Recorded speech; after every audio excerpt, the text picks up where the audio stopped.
Oke Bung Balia, saya baca puisi dulu, judulnya puisi ini membuat Prof. Nurhayati Rahman menangis ketika dia membaca. Lelaki Bugis Makassar. Lembah-lembah yang luas dan bukit-bukit menjulang, sungai-sungai panjang berkelok-kelok, jeneberang dan waranai berkelok-kelok bagai benang putih Palantieng dan Tangka.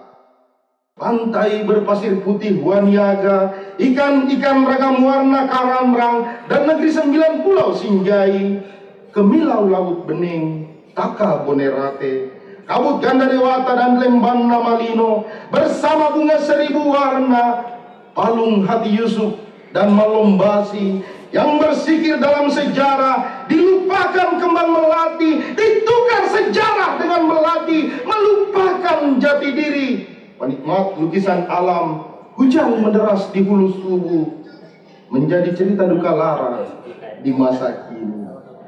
Janji setia yang berlayar, terikat pada tiang tengah rumah, perempuan menurun kesetiaan, dan lelaki berpetualang menjawab tantangan Papce yang menutup siri hidup dalam kepapaan. Lelaki Bugis Makassar bukanlah petualang dari dermaga ke lain dermaga, membawa amarah dan angkara, menusukkan tombak, mencabut badik, dan mengayunkan parang. Di balik kain sarung tenunan kesetiaan, tumbuh bunga cinta dan welas asih, semerbak wangian dibawa pulang berkali-kali untuk kembang melati yang setia di kolong rumah, mengayun buah hati dengan lagu penuh cinta. Lelaki Bugis Makassar adalah lelaki dengan mata penuh cinta, setia pada kata-kata, pantang hianat, mendua hati.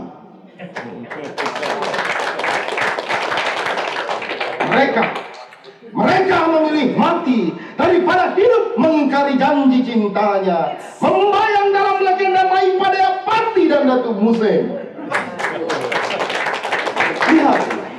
Lihatlah lelaki-lelaki itu, rela ditusuk ilalang berduri, perjuangan takdir, rela terluka kaki disayat bebatuan karang kehidupan cadas demi kekasih yang duduk di pelana kuda Balibi menuju peraduan, bilik berkelambu, rindu dan asmara yang gelora. Lelaki Bugis Makassar adalah kesatria percintaan, rela berkalang tanah, berbaju peluh tanah liat dan basah, demi mahar dan harga diri, demi memiliki mata indah kekasih hati dengan sempurna. Sebab mereka sadari, cinta bukanlah sekedar kata-kata, tapi adalah pembuktian kelelakian yang menaruh beban hidup di pundaknya.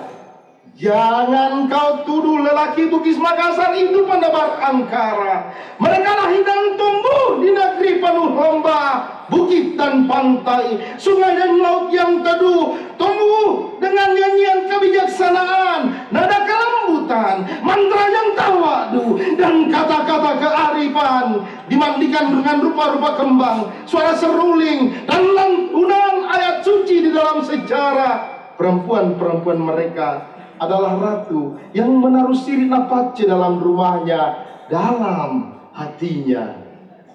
Perempuannya bertahun-tahun tanpa kabar, lelaki dari negeri yang jauh, mereka tetap setia menyimpan sarung sutra di dalam lemari tuanya, menyimpan kesetiaannya bagai pusaka leluhurnya. Inilah lelaki Bugis Makassar, inilah tanah Bugis Makassar, negeri tumbuhnya bunga mawar, negeri mengalirnya peluh perjuangan cinta, negeri tertancapnya tongkat para wali Allah dan menyembuhkan bunga, teratai, melati, lili, dan kembang kertas di helai lontara.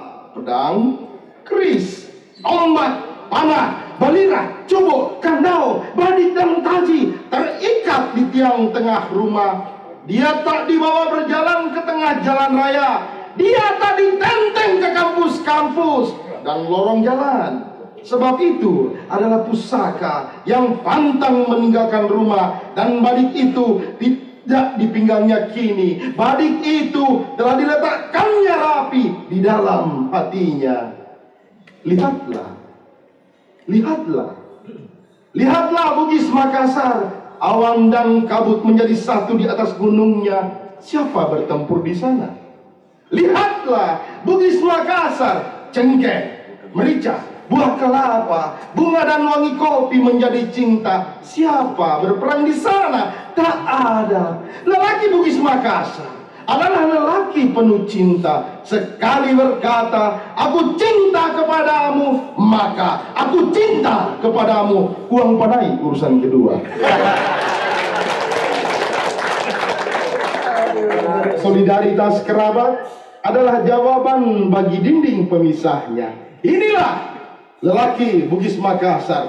Inilah negeri Bugis Makassar. Jika kau masuk berlindung ke dalam rumahnya, maka kau adalah penghuni yang harus dibela. Jika kau masuk ke dalam hatinya, maka sirih Apache melekat pada dirimu sampai kau mati. Lelaki Bugis Makassar itu romantis. Lahir dengan membawa alat musik di hatinya dan syair-syair gembira di tangan kanan, kain sutra di tangan kiri. Senyumnya adalah bibir hawa dan sorot matanya adalah mata Adam yang bercahaya di Jabal Rahmah. Sirahnya adalah bunga, sirahnya adalah cinta.